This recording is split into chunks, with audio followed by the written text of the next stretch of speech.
Hello everyone, class 11 problem number 9.1 means example number 9.1। तो ये example क्या कहता है? ये एग्जाम्पल कह रहा है कि हमें निकालने हैं स्ट्रक्चर्स। सबसे पहले हमें स्ट्रक्चर्स बनाने हैं। कैसे स्ट्रक्चर बनाने हैं? चेन आइसोमर्स बनाने हैं हमें। किसके? C6H14 के। हमें बनाने हैं C6H14 के चेन आइसोमर ना। इससे पहले चेन आइसोमर हम बनाए, उससे पहले आपको पता होना चाहिए कि चेन आइसोमर क्या होते हैं। आइसोमर क्या होते हैं पहले यही पता होना चाहिए। अगर यही नहीं पता तो फिर तो भूल जाओ, चेन आइसोमर कैसे बनाओगे। ठीक है। आइसोमर क्या होते हैं?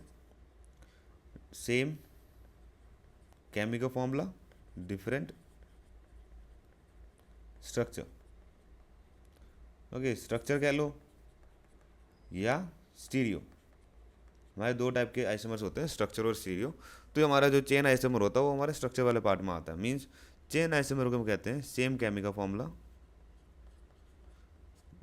But different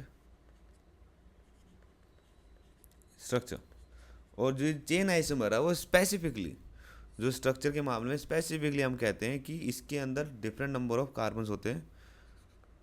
different number of carbons in parent chain. Means chemical formula same रहेगा बट जो आइसोमर्स होंगे, मीन्स डिफरेंट डिफरेंट स्ट्रक्चर्स होंगे, उनके अंदर जो नंबर ऑफ कार्बन होंगे पेरेंट चेन में वो अलग अलग होंगे। अब आपको ये भी नहीं पता कि पेरेंट चेन क्या होते हैं तो पहले पढ़ के आओ कि पेरेंट चेन क्या होती है, नेमिंग कैसे करते हैं। ये बेसिक्स है बिल्कुल, ठीक है। तो चेन आइसोमर क्या होता है? Same chemical formula but different number of carbon in the parent chain. और कई बार ऐसा भी होता है कि पेरेंट चेन में नंबर ऑफ कार्बन सेम होते हैं तो आपको उनके सब्सिट्यूएंट देखने होते हैं। मीन्स ब्रांचेस देखनी होती है कि ब्रांचेस के अंदर सेम नंबर ऑफ कार्बन है या नहीं है, या फिर ब्रांचेस तो कहीं इधर उधर नहीं कर दी है। फॉर एग्जाम्पल ये हमारा एक पेंटेन है, ठीक है। इसको मैं ऐसे बना सकता हूँ, पेंटेन से ब्यूटेन है, इसको मैं ऐसे बना सकता हूँ। देखो यहाँ पे 1 2 3 4 हमारी पेरेंट चेन यही है, 4 कार्बन है पेरेंट चेन में। हमारा जो दूसरा स्ट्रक्चर बना है मैंने, ये हमारा आइसोमर है ब्यूटेन का। 1 2 3 पेरेंट चेन में कितने कार्बन है? 3। पर केमिकल फॉर्मूला इसका भी क्या है? C4H10। इसका भी क्या है? C4H10। Same chemical formula different structure, यही होता है आपका आइसोमर। चेन क्यों है? क्योंकि number of carbon parent chain में बदल रहे हैं। इसमें 4 है, इसमें 3 है। अब कोई बोलेगा कि भाई ऐसे कर ले, तो भाई हाँ वैसे भी कर सकते, तब भी 3 ही होगा। कोई गधा बोले कि ऐसे कर ले भाई, 4 को काउंट कर ले, 4 है, तो भाई पेरेंट चेन ऐसे नहीं होती। पढ़ के आओ पहले कि पेरेंट चेन क्या होती है, ठीक है। नाउ जो हमारा क्वेश्चन ने पूछा, हमारे क्वेश्चन ने पूछा है कि बनाओ इसकी नहीं, C4 की नहीं बनानी, हमें बनानी है किसकी? C6H14। ना इसने हमें सिंपल एक केमिकल फॉर्मूला दे दिया है। तो हम केमिकल फॉर्मूला से हम पता नहीं लगा सकते कि भाई इसके अंदर डबल बॉन्ड होगा नहीं होगा, ये रिंग बनाएगा या नहीं बनाएगा, कि क्या क्या सिस्टम है इसके अंदर। सिर्फ केमिकल फॉर्मूला देख के हम नहीं बता सकते, राइट। तो इसके भी कुछ रूल है, ठीक है। सबसे बेसिक, बहुत बेसिक वाला जिसमें यूज़ होगा, आपको पता होना चाहिए 3 हाइड्रोकार्बन के टाइप होते हैं हमारे, एल्केन, एल्कीन एंड एल्काइन। जिसको ये भी नहीं पता कि एल्केन एल्कीन एल्काइन क्या होते हैं, मतलब उसने अभी तक ये चैप्टर चालू ही नहीं किया, तो भाई पहले चालू करो फिर उसकी एग्जांपल समझ लेना। तो एल्केन का जो जनरल फॉर्मूला होता है वो कुछ इस तरीके से होता है, CnH2n+2। एल्कीन का होता है CnH2n। एल्काइन का होता है CnH2n-2। ओके। ये पहली वीडियो है, इसलिए मैं थोड़ा सा स्ट्रेच कर रहा हूँ इसको, हालांकि मुझे सीधा ही आंसर बता देना चाहिए था, बट पहली वीडियो है, पहला एग्जाम्पल है, तो थोड़ा सा स्ट्रेच करो, ठीक है। अगले जितने भी एग्जाम्पल्स होंगे तो वो डायरेक्ट आंसर्स होंगे, उसमें मैं कुछ भी एक्सप्लेन नहीं करूँगा कि चेन आइसोमर क्या होते हैं, आइसोमर क्या होते हैं। उसमें एक लाइन स्टेटमेंट बोल दूंगा कि चेन आइसोमर ये होते हैं, दैट्स इट, और कुछ नहीं बोलूँगा मैं। बट यहाँ पे देखो ध्यान से ज़रा, हमारा C6H14 इसने पूछा है, तो हमें कंपेयर कर लो यार कि एल्केन होगा, एल्कीन होगा, एल्काइन होगा। एल्कीन हुआ तो एक और फॉर्मूला लगाना पड़ेगा आपको, तो वो छोड़ो अभी, पर मैं सीधा सीधा देख के बता देता हूँ कि ये एल्केन है आपका। देख लो, CN डालो कितना, 6, ठीक है। एन की वैल्यू 6 होगी, इसमें डालो ना एन की value 6। So H 2 × 6 12+2 that is C6H14। Okay. ना अगर एल्कीन एल्काइन हुआ तो उसके अंदर आपको एक फॉर्मूला होता है डबल बॉन्ड इक्विवेलेंट। क्या होता है? Double bond equivalent. इसका फॉर्मूला कुछ इस तरीके से होता है, carbon minus hydrogen by 2 plus nitrogen by 2 +1। तो ये आपका हेल्प करता है ये फॉर्मूला के बताने के लिए कितने डबल बॉन्ड होंगे या ट्रिपल बॉन्ड होंगे या रिंग होगी या नहीं होगी। अब ये फॉर्मूला इसमें पुट करके देखो क्या होता है, देखते हैं ज़रा। सी कार्बन 6 हमारे, माइनस कितने नंबर ऑफ हाइड्रोजन है 14, correct, divide by 2, plus nitrogen है ही नहीं तो 0, divide by 2 plus 1, it will be 6 minus 7 plus 0 by 2 plus 1, overall it will be 0। तो इसका मतलब सीधा सीधा है कि इसमें ना ही डबल बॉन्ड है, ना ही ट्रिपल बॉन्ड है और ना ही इसमें रिंग है, ये सिंपल चेन है हमारी। ठीक है, ये भी फॉर्मूला बहुत ही इंपॉर्टेंट फॉर्मूला है ये, डबल बॉन्ड इक्विवेलेंट। पहली बता रहा हूँ आइसोमर्स चैप्टर के लिए बहुत ही ज़्यादा इंपॉर्टेंट है।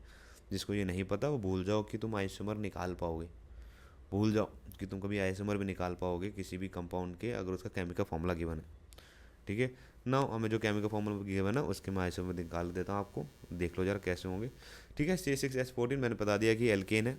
ठीक है, तो सबसे पहला तो क्या होगा, straight chain 1 2 3 4 5 6, correct, 1 2 3 4 5 6, normal chain, correct, no branches nothing, कुछ भी नहीं, सिंपल चेन बना सकता हूँ। जिसको इसमें भी कन्फ्यूजन है तो भाई ऐसी,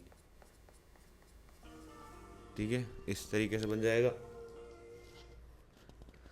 तो ये यहाँ पे मैंने हाइड्रोजन नहीं बनाया, हाइड्रोजन भी ही आएंगे इस तरीके से, तो ये क्या हो जाएगा हेक्सेन।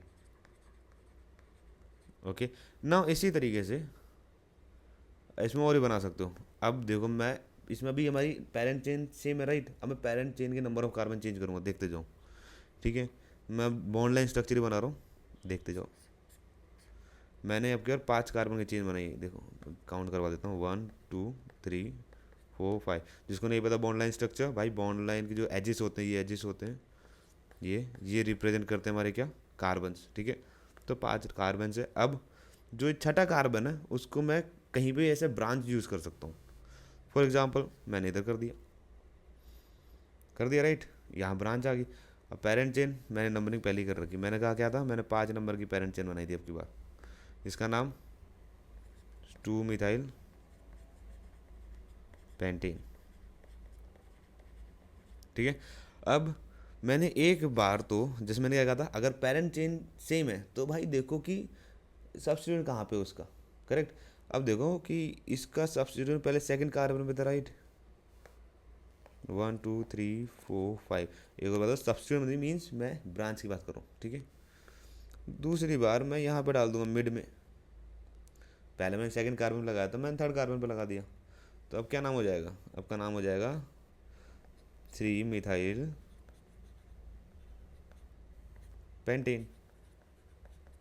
आसान है ना, इमेजिन करो स्ट्रक्चर को। ठीक है, अब parent number of carbon parent chain में चेंज करने वाला हूँ अब देखो। ठीक है, अब कि मैं 4 ही रखूँगा। ठीक है, अब मैंने 2 कार्बन बचे थे, टोटल 6 कार्बन होने चाहिए राइट, मैंने इधर इधर लगा दिया 2 कार्बन, मीन्स मैंने अब नंबरिंग कर लूँ मैं 1 2 3 4, करेक्ट। मैंने अब जो ब्रांचेस है वो सेकंड और थर्ड पे भी लगा दी, एक सेकंड पे तो थे ही, मैंने थर्ड पे भी लगा दिया वो। ठीक है, अब इसका नाम क्या हो जाएगा 2 3, 2 मिथाइल ग्रुप है। ठीक है, दोनों ही मिथाइल ग्रुप है तो डाई मिथाइल। अब की बार पेरेंट चेन में कितने कार्बन है 4, मैं क्या लिख दूंगा 2 2 3 di methyl butane. Okay, now एक और पॉसिबिलिटी है, मैं दोनों ही ब्रांचेस को एक ही कार्बन पे लगा दूँ सेकेंड कार्बन पे। ठीक है, तो अब इसका नाम क्या हो जाएगा 2 2 डाई मिथाइल ब्यूटेन। ठीक है, कुछ इस तरीके हो जाएगा। अब कुछ बोलेंगे भाई तू ये कर ले, फिर ये तो यहाँ पे तूने एक बार सेकंड कार्बन पे लगाया ना, थर्ड कार्बन पे भी लगा, भाई थर्ड कार्बन पे लगा सकते हैं ना। तो मैं उनको ये बोलना चाहूँगा भाई ज़रा ध्यान से देखो, क्या ये मिरर इमेज नहीं है, क्या ये मिरर इमेज नहीं है, मिरर इमेज है मीन्स मैं अगर इसको रोटेट करना चाहूँ इस तरीके से तो ये सेम नहीं है, ये अलग कहाँ से हुई।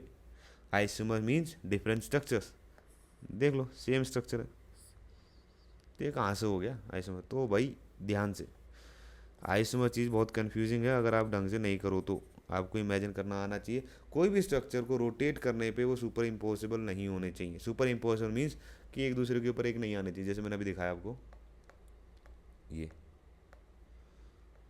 मैंने रोटेट कर दिया था ना इसे, तो ये सुपर इम्पोसिबल है, देखो एक के ऊपर एक आ रहा है। तो आपका जो स्ट्रक्चर होता है सुपर इम्पोसिबल नहीं होना चाहिए, तभी उसे बोलेंगे डिफरेंट स्ट्रक्चर। वो है अगर सुपर इम्पोसिबल तो डिफरेंट स्ट्रक्चर नहीं है। तो जो ये फॉर्मूला है C16H14, इसके साथ कितने स्ट्रक्चर पॉसिबल है, 1 2 3 4 5, 5 चाइन आइसोमर पॉसिबल है। उनके name hexane, 2 methyl pentane, 3 methyl pentane, 2 3 di methyl butane and 2 2 di methyl butane. That's it.